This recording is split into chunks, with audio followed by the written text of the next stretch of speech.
এখন আমরা আমাদের শীটের 11 নম্বর সৃজনশীল সমাধান করব। 10 নম্বর সৃজনশীল তোমাদের হোমওয়ার্ক থাকবে। যে সৃজনশীলগুলো এই শীট থেকে আমরা করে দিচ্ছি না সেগুলো অবশ্যই তোমাদেরকে বাসায় চেষ্টা করতে হবে। পরবর্তীতে যদি কোনো সমস্যা হয় তোমরা অবশ্যই কমেন্টসের মাধ্যমে আমাদেরকে জানাবে, আমরা সমাধান দিয়ে দিব। এখন 11 নম্বর প্রশ্নে একটা স্পষ্ট ধারণা দেওয়া আছে। দেখো, পারদ চাপ আমরা পড়েছি টরিসেলি শূন্যস্থানে। স্বাভাবিক বায়ুচাপ, স্বাভাবিক বায়ুচাপ কত? বায়ুমণ্ডল স্বাভাবিক অবস্থায় আমাদের পড়ছে চাপ প্রয়োগ করে P = 1 অ্যাটমসফিয়ার। যদি এটা নিউটন পার মিটার স্কোয়ারে কনভার্ট করি তাহলে 1,01,325 নিউটন পার মিটার স্কোয়ার। এটা হচ্ছে স্বাভাবিক বায়ুচাপ। যখন স্বাভাবিক বায়ুচাপ 1,01,325 নিউটন পার মিটার স্কোয়ার হয় তখন এইচ = মানে পারদ চাপ কত হয়? 76 সেন্টিমিটার পারদ চাপ। এটা আমরা বলে থাকি, এটা নর্মাল বায়ুচাপ।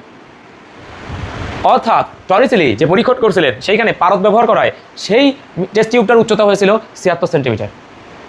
গ নম্বর প্রশ্নে বলা হয়েছে পারদের পরিবর্তে, এখানে পারদের পরিবর্তে আমরা যদি গ্লিসারিন ব্যবহার করি তাহলে 1 অ্যাটমসফিয়ার সমান কত সেন্টিমিটার গ্লিসারিন হবে? এখানে কত সেন্টিমিটার গ্লিসারিন হবে? এটা গ নম্বর প্রশ্ন।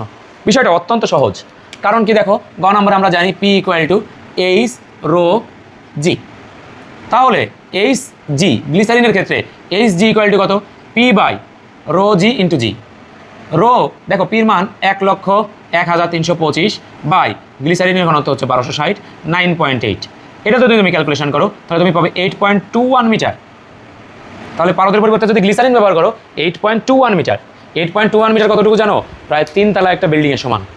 3 তলা উঁচু একটা বিল্ডিংয়ের সমান উচ্চতা। তার মানে 1 মিটার হচ্ছে এই ভূমি থেকে বা এখান থেকে এতটুকু তোমরা জানো, আর 8.21 মিটার প্রায় 3 তলা ভবনের সমান, প্রায় 3 তলা ভবনের সমান উঁচু। তার মানে হিউজ। পারদের পরিবর্তে গ্লিসারিন ব্যবহার করলে সেটা হবে 821 সেন্টিমিটার। তখন আমরা P = 1 অ্যাটমসফিয়ার লিখতে পারবো 821 সেন্টিমিটার গ্লিসারিন। তাহলে এখানে 8.21 সেন্টিমিটার গ্লিসারিন। তোমাদের জন্য একটা টাস্ক থাকলো, যদি আমরা পারদের পরিবর্তে তরল রূপা অথবা কেরোসিন ব্যবহার করি, রূপা এবং কেরোসিন ব্যবহার করি, তাহলে এখানে কত হবে সেটা তোমরা অবশ্যই আমাদেরকে জানাবে। এবার আমরা চলে যাব ঘ নম্বর প্রশ্নে। ঊর্ধ্বগমনে তুমি এভারেস্টে উঠতেছো অথবা তুমি বিমানে করে উপরে উঠতেছো। বিমান কি অনেক উপরে ওঠে না? প্রায় 8 কিলোমিটার 10 কিলোমিটার উপরে ওঠে সি লেভেল থেকে, সমুদ্রপৃষ্ঠ থেকে। তো সমুদ্রপৃষ্ঠ থেকে তুমি কি কাজ করছো? উপরে উঠছো। সমুদ্রপৃষ্ঠ থেকে তুমি কি কাজ করছো? উপরে উঠছো। যদি তুমি সমুদ্রপৃষ্ঠ থেকে সি লেভেল থেকে উপরে ওঠো তাহলে সেক্ষেত্রে তোমার পারদচাপ কত হবে? তো বলছে ঊর্ধ্বগমনে, ঊর্ধ্বগমনে মানে উপরের দিকে উঠতেছো, এইরকম সার্কামস্ট্যান্সেসে 5 কিলোমিটার উচ্চতা বাড়লে, তাহলে তুমি ভূমি থেকে যদি 5 কিলোমিটার উপরে ওঠো তাহলে তোমার পারদচাপ অর্ধেক হয়ে যায়। তাহলে 76 সেন্টিমিটার যে পারদচাপ ছিল সেই পারদচাপের ঠিক অর্ধেক হয়ে যায়। তাহলে তুমি 10 কিলোমিটার উপরে উঠলে, তুমি যদি 5 কিলোমিটার উপরে ওঠো তাহলে 76-এর অর্ধেক কত? 76-এর অর্ধেক হচ্ছে 35 × 70, 35 × 38 সেন্টিমিটার। তাহলে তুমি যদি 5 কিলোমিটার উপরে ওঠো তোমার বায়ুচাপ হবে 38 কিলোমিটার। এই বায়ুচাপ যে কমে যাচ্ছে তোমার অবস্থা খুব খারাপ হয়ে যাবে তুমি যদি নর্মাল অবস্থায় থাকো।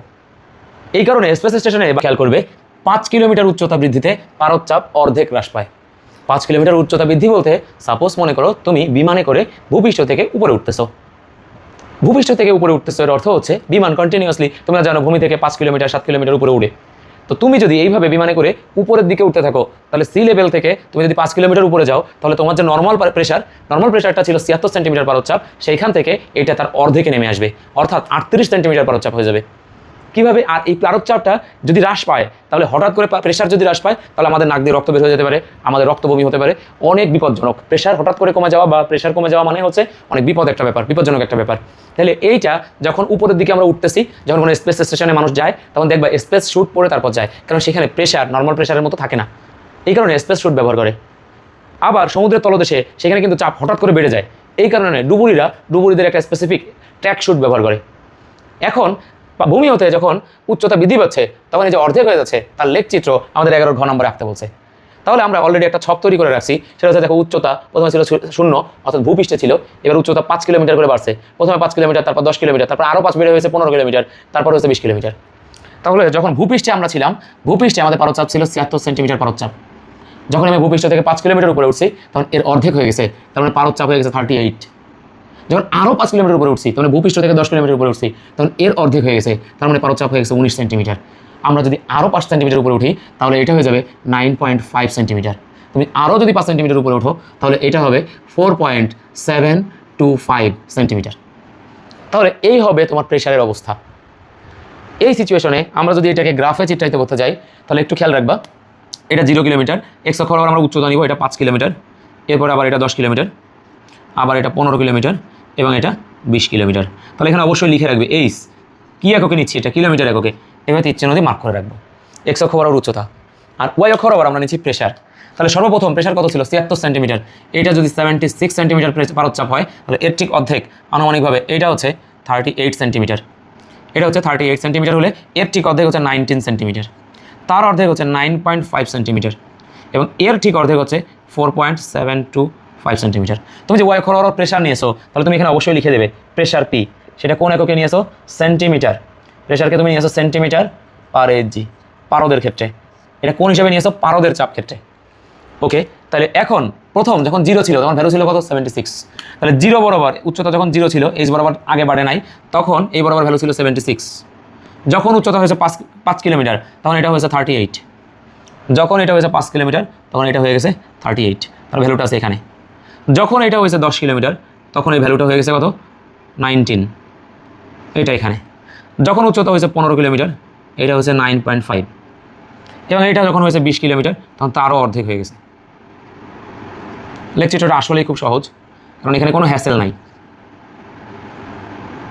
এই আমরা যে পয়েন্টে যে প্রেশারটাকে মার্ক আপ করে ফেলেছি। এখন এর গ্রাফ কীভাবে আঁকতে হবে, গ্রাফ এখান থেকে ধরতে হবে, এভাবে ধরে নিয়ে গ্রাফটাকে, যেহেতু এই গ্রাফটা একটা কার্ভেচার হবে, গ্রাফটাকে এভাবে ধরবে, ধরে এইভাবে পয়েন্টগুলো মিলে এইভাবে টেনে দেবে। অবশ্যই তোমরা গ্রাফ পেন্সিল দিয়ে করবে, ইম্পর্টেন্ট বিষয় এখানে তীর চিহ্ন দিবে। যদি তুমি এখানে তীর চিহ্ন ব্যবহার না করো, তোমার সব কিছু ঠিক থাকার পরেও এই তীর চিহ্ন ব্যবহার না করার কারণে 2 মার্ক থেকে 1 নাম্বার শিক্ষক কেড়ে নিতে পারে। ধন্যবাদ। এবার আমরা চলে যাব আমাদের 14 নম্বর সৃজনশীলে। 14 নম্বর নিয়ে আমরা যে শীট দিয়েছি, শীটের সৃজনশীল 14 নম্বর নিয়ে। সৃজনশীল 14 নম্বরে বলা হয়েছে একটি স্বর্ণের মুকুট যার ভর হচ্ছে 5 কেজি, মুকুটের ঘনত্ব 16,000 কেজি পার মিটার কিউব। দেখো, বিশুদ্ধ স্বর্ণের ঘনত্ব 19,300 কেজি পার মিটার কিউব, কিন্তু এখানে মুকুটের ঘনত্ব 16,000 কেজি পার মিটার কিউব। তার মানেই এই মুকুটে খাদ আছে। আমরা যখন স্বর্ণ দিয়ে স্বর্ণালঙ্কার তৈরি করি তাহলে স্বর্ণালঙ্কারে কী ঘটনা ঘটে, এখানে 24 carat, 22 carat, 21 carat, carat system আসে। তো 24 ক্যারেট হচ্ছে 100% স্বর্ণ, যেটা দিয়ে কখনো জুয়েলারি তৈরি করা যায় না, কারণ এটা অনেক সফট হয়, ভেঙে যায়। তাহলে জুয়েলারি তৈরি করতে গেলে আমরা ব্যবহার করি 22 ক্যারেট অথবা 21 ক্যারেট। তেমনিভাবে এখানে একটা মুকুট তৈরি করা হয়েছে। এই মুকুটের স্বর্ণ ব্যবহার করা হয়েছে কিছু, তার সাথে কিছু খাদ ব্যবহার করা হয়েছে, অর্থাৎ ভেজাল।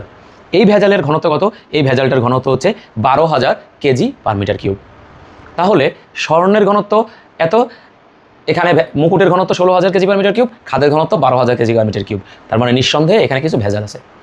আর মজার বিষয়টা হচ্ছে এখানে যে মুকুটটা ব্যবহার করা হয়েছে এটার ভর হচ্ছে 5 কেজি। তাহলে 5 কেজি ভরের মুকুট, ক্রাউন কে ব্যবহার করবে? আসলে তুমি একটু ট্রাই করে দেখো বাসায়, 5 কেজি ভরের একটা 5 কেজি একটা ভর মাথার করে দিয়ে বসে থাকো, দেখো তো কেমন লাগে। এই মুকুট, এটা ক্রাউন মানে, এই ক্রাউন পরানো মানে সম্মানিত করা না। যদি কাউকে পানিশ করার দরকার থাকে তাহলে তাকে এই ক্রাউনটা দেওয়া হবে। তোমরা পড়ানা করলে কিন্তু এই ক্রাউন পরা দিব। ওকে, এখন আসি অঙ্কে। তো এই মুকুটটাকে বলা হয়েছে, এই মুকুটটাকে যদি আমি সমুদ্রের পানিতে নিমজ্জিত করি, সমুদ্রের পানিতে নিমজ্জিত করলে প্লবতা বল কত হবে? দেখো, সমুদ্রের পানিতে নিমজ্জিত করার সাথে সাথে এই মুকুটের ওজন তল বরাবর, সমুদ্রের পানি তল বরাবর নিচের দিকে কাজ করবে। এক্ষেত্রে প্লবতা বল কী কাজ করবে? ঊর্ধ্বমুখী কাজ করবে। প্লবতা বলের মান কত? F = রো ভিজি। যেহেতু এটা সমুদ্রের পানিতে নিমজ্জিত করতেছো, রো অফ সি ভিজি। সমুদ্রের পানির ঘনত্ব কত? দেখো, এখানে প্রশ্নে এক্সট্রা একটা ইনফরমেশন দেওয়া আছে, বলা আছে 5.3 লিটার, সমুদ্রের পানির ভর 5.9 কেজি। তাহলে ঘনত্ব রো = m/v, m/c/v অফ সি। তাহলে 5.9 কেজি বাই 5.3 লিটার। কিন্তু কেজি পার লিটার তো আমরা ঘনত্ব নেই না, আমরা তো হয় এমকেএস অথবা সিজিএস পদ্ধতিতে নেই। তাহলে এমকেএস পদ্ধতিতে 5.3 লিটারকে যখন আমরা মিটার কিউবে কনভার্ট করবো 10⁻³ যেটা আমরা একেবারে ফার্স্টে শিখেছিলাম। এখন এটা ক্যালকুলেট করলে এখানে সমুদ্রের পানির ঘনত্ব আছে 1113.21 কেজি পার মিটার কিউব। তাহলে সমুদ্রের পানির ঘনত্ব আমরা পেয়ে গেছি। তাহলে সমুদ্রের পানিতে প্লবতা বল কত হবে? তাহলে সমুদ্রের পানিতে প্লবতা বল F = rho of sea V of মুকুটের ভর, V of M into G. তাহলে দুইটার ভ্যালু বসাবে 1113.21 গুণ, এই সমস্যায় পড়ে গেছি, মুকুটের আয়তন কত? তাহলে মুকুটের আয়তন আমাকে বের করে নিতে হবে। ভি অফ এম, মুকুটের আয়তন, V = M of M by rho of M. M of M এর মান 5 kg by rho of M এর মান 16,000 মিটার কিউব। তাহলে এখানে 16,000 kg per metre cube, kg per metre cube. এটা ক্যালকুলেশন করলে আমরা কত পাবো? 3.125 ইন্টু 10⁻⁴ মিটার কিউব। এইটা হচ্ছে আমাদের কাছে যে মুকুট আছে, এই মুকুটের আয়তন। তাহলে এই ভ্যালুটা এখানে বসাই দিব, 3.125 10⁻⁴ ইন্টু 9.8। তুমি যদি ক্যালকুলেশন করো, আমি এটা দেখো, যেহেতু আমি ক্লাস নিচ্ছি, ক্লাসের মাঝখানে ক্যালকুলেটার ব্যবহার করে ভ্যালু বের করাটা আমার জন্য প্রবলেমেটিক, এই কারণে আমি আগে থেকে ভ্যালুটা বের করে রাখছি, তাই আমি এখানে সরাসরি বসাই দিচ্ছি। তুমি অবশ্যই ক্যালকুলেটার ব্যবহার করে ভ্যালু বসাবে। এখানে মান হচ্ছে 3.41 নিউটন। তাহলে সমুদ্রের পানিতে এই মুকুটের প্লবতা বল 3.41 নিউটন। ব্যাস, অঙ্ক ক্লোজ। এবার আমরা চলে যাব 14 ঘ নাম্বার কোশ্চেনে। 14 ঘ নাম্বার কোশ্চেনে কি বলছে তোমরা একটু খেয়াল করবে। দেখো, এই মুকুটের অঙ্ক অনেক ক্ষেত্রে পরীক্ষায় আসে। এই টাইপের অনেকগুলো অঙ্ক তোমরা টেস্ট পেপারে পাবে। তো যেহেতু এটা বেশি বেশি পরীক্ষায় আসে, এই কারণে এই অঙ্কটা এখানে রাখা হয়েছে। এখন এই কোশ্চেনের ক্ষেত্রে, এই ধরনের প্রশ্নের ক্ষেত্রে, মুকুটের কনসেপ্টের ক্ষেত্রে এখানে স্বর্ণের পরিমাণ বেশি নাকি খাদের পরিমাণ বেশি, ইনফরমেশন এই একই ইনফরমেশন দিয়ে কোশ্চেন করা হয়েছে। এই মুকুটটাতে স্বর্ণের পরিমাণ বেশি নাকি খাদের পরিমাণ বেশি, এই ধরনের প্রশ্ন যখনই করবে তখন তুমি এদের ভর ধরে নেবে না, তুমি এদের আয়তনটাকে ধরে নেবে এবং ভর দিয়ে সমীকরণ তৈরি করবে। তাহলে অনেক সহজে ক্যালকুলেশনটা মিলবে। আদারওয়াইজ যদি তুমি এটার ভর ধরো, যে মনে করি মুকুটে স্বর্ণের ভর m কেজি ও ভেজালের ভর এই 5 m কেজি, তাহলে তুমি ধরাটা সহজ হলো, কিন্তু ক্যালকুলেশন অনেক জটিল হয়ে যাবে। এই কারণে তুমি কি কাজ করবে, এর আয়তন ধরে নেবে। তুমি মনে করবে, মনে করি মুকুটে ভেজালের আয়তন m মিটার কিউব, তাহলে এটা হচ্ছে স্বর্ণের আয়তন ভি অফ গোল্ড কত, ভি অফ গোল্ড মানে হচ্ছে মুকুটের মোট আয়তন থেকে x বিয়োগ করে দিতে হবে। তাহলে এটা আমি ধরে নিব। তাহলে আমি করার ক্ষেত্রে আমি কি লিখব, মনে করি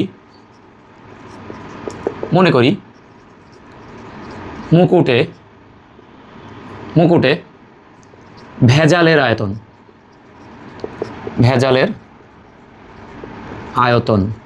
equal to x metre cube. যদি মুকুটে ভেজালের আয়তন যদি x মিটার কিউব হয়, তাহলে স্বর্ণের আয়তন কত? তাহলে অতএব স্বর্ণের আয়তন V of gold is equal two কত পাবে, ভি এম মুকুটের আয়তন মাইনাস x মিটার কিউব। এবার আমরা শর্ত দিতে পারবো। শর্ত হচ্ছে, দেখো ভেজালের ভর আর মুকুটের ভর, স্বর্ণের ভর, ভেজালের ভর আর স্বর্ণের ভর যোগ করলে মুকুটের ভর পাওয়া যায়। তাহলে আমি বলবো অতএব এম অফ ভেজাল যোগ M of gold is equal to M of মুকুট। তাহলে এম অফ ভেজাল কত, রো অফ ভেজাল ভি অফ ভেজাল, rho of gold V of gold equal to 5 kg, কারণ এম এর মান কত, 5 কেজি। তাহলে এটাকে যদি তুমি ক্যালকুলেশন করো, তাহলে বলবে বা রো অফ ভেজাল হচ্ছে 12,000 গুণ ভি অফ ভি মানে এক্স যোগ রো অফ গোল্ড হচ্ছে 19,300 ইন্টু ভি অফ গোল্ড মানে কত, V of M minus X equal to 5।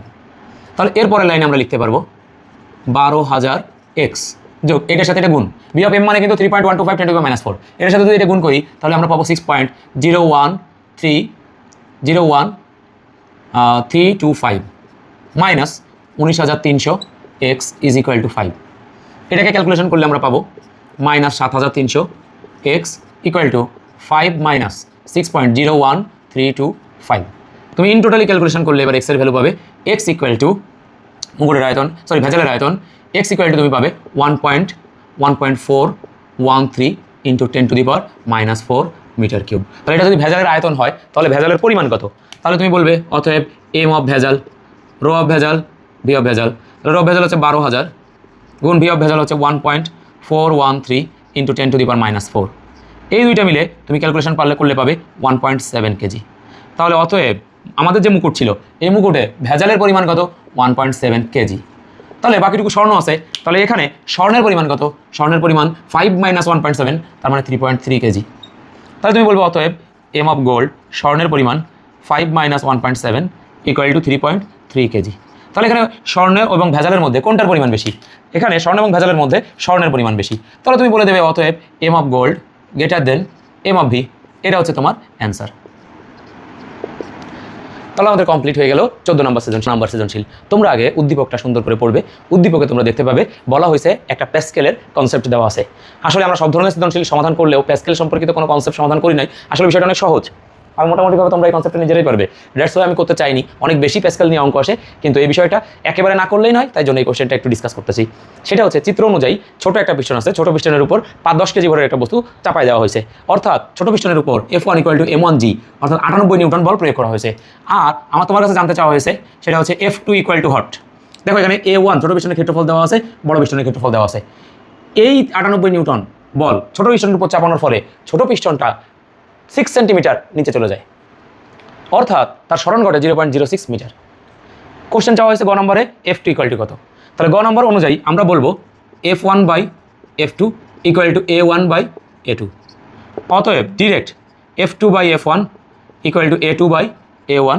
তুমি এখান থেকে লিখবে অতএব F2 equal to A2 by A1 গুণ F1। ওকে, A2-র মান কত, 2.5 মিটার স্কোয়ার বাই 0.5 গুণ 98। তাহলে এটা ক্যালকুলেশন করলে তুমি F2-র ভ্যালু পাবে F2 equal to 490 newton, 490 newton বল। তাহলে ছোটো পিস্টনের বলযুক্ত বল কত? F2 এর মান হচ্ছে 490 নিউটন। শেষ, এটা হচ্ছে গ নম্বর শেষ, এতটুকুই। ঘ নম্বর কোশ্চেনে বলা হয়েছে যে কৃত কাজ সংরক্ষিত থাকে কিনা। তার মানে ছোটো পিস্টনের উপর বল প্রয়োগ করা হয়, তার H1 পরিমাণ সরণ ঘটে, এর ফলে তার উপর কৃত কাজ হয় W1 equal to F1 H1। কারণ আমরা কৃত কাজের সংজ্ঞা থেকে জানি কোনো বস্তুর উপর বল প্রয়োগের ফলে যদি বস্তু সরণ ঘটে তাহলে বলের দিকে বল এবং বলের দিকে বস্তুর সরণের উপাংশের গুণফলকে কাজ বলে। তাহলে ছোট পিস্টনের উপর আমরা যদি ঘ নম্বর কোশ্চেনটা সমাধান করতে যাই তাহলে ছোট পিস্টনের উপর কৃত কাজ W1 equal to F1 H1। F1 এর মান 98 নিউটন এবং H1 এর মান 0.06। তাহলে এটা ক্যালকুলেশন করলে আমরা পাবো 5.88 জুল। এটা হচ্ছে ছোট পিস্টনের উপর কৃত কাজ। এখন বড় পিস্টনের উপর উপযুক্ত বল কত? 490 নিউটন। বড় পিস্টনের উপর 490 নিউটন বল প্রযুক্ত হলেও বড় পিস্টনের সরণ কত এটা কিন্তু আমরা জানি না। তাহলে আগে সরণটাকে বের করে নিয়ে আসতে হবে। তাহলে আমরা জানি A1 by A2 equal to H2 by H1। এখানে আমাদের মান লাগবে H2 এর, তাহলে H2 equal to A1 by A2 into H1। তাহলে যদি এটা তুমি ক্যালকুলেশন করো বাই 2.5 গুণ H1 এর মান কত? 0.06। তাহলে এখানে তোমার সরণ আসবে H1 এর মান আসবে 0.012 মিটার। এটা হচ্ছে H2 এর ভ্যালু। তাহলে দ্বিতীয় ক্ষেত্রে কৃত কাজ হবে কত? তাহলে বড় পিস্টনের উপর কৃত কাজ যদি আমরা হিসাব করি তাহলে আমরা পাবো W2 equal to F2 H2।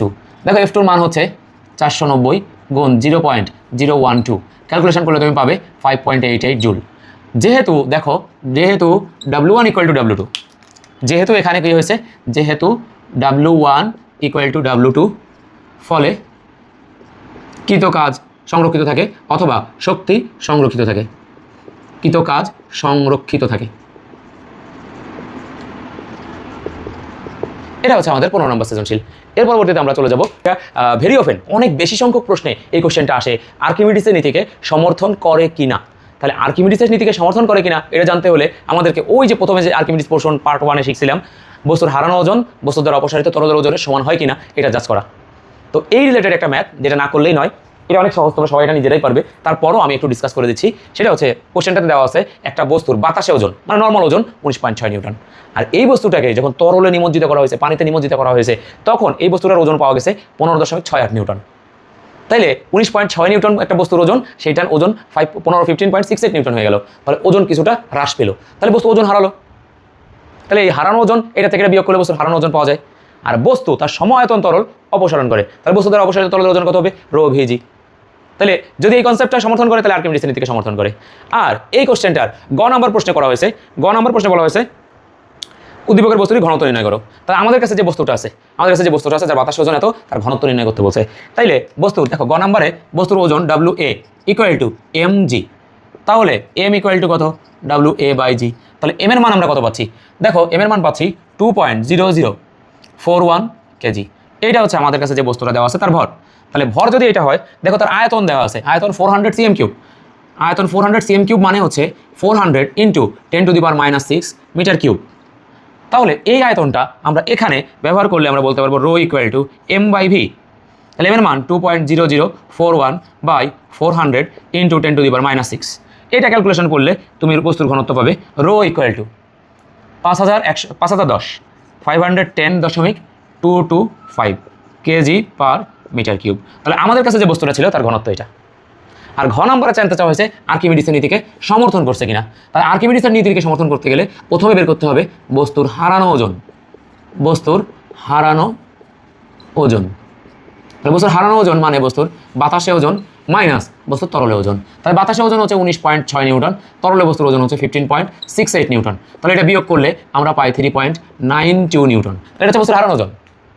বস্তু তার সমায়তন তরল অপসারণ করে। তাহলে এবার আমাকে চেক করতে হবে বস্তু দ্বারা অপসারিত তরলের ওজন। আমি বলবো অতএব বস্তু দ্বারা অপসারিত তরলের ওজন, বস্তু দ্বারা অপসারিত তরলের ওজন equal to rho V, rho W V G. Rho W হচ্ছে তরলের ঘনত্ব, তরলের ঘনত্ব হচ্ছে 1000 কেজি পার মিটার কিউব। ভির মান কত? বস্তুর আয়তন কত? বস্তুর আয়তন 400 ইন্টু 10⁻⁻6 ইন্টু জির মান হচ্ছে 9.78। এটা যদি ক্যালকুলেশন করো তাহলে তুমি পাবে 3.92 নিউটন। যেহেতু বস্তুর হারানো ওজন বস্তুর অপসারিত তরলের ওজনের সমান, যেহেতু বস্তুর হারানো ওজন বস্তুর অপসারিত তরলের ওজনের সমান, ফলে অতএব উদ্দীপকের তথ্য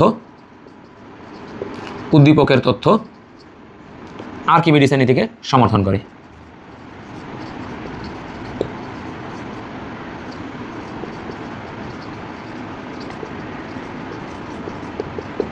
উদ্দীপকের তথ্য আর্কিমিডিসের নীতিকে সমর্থন করে।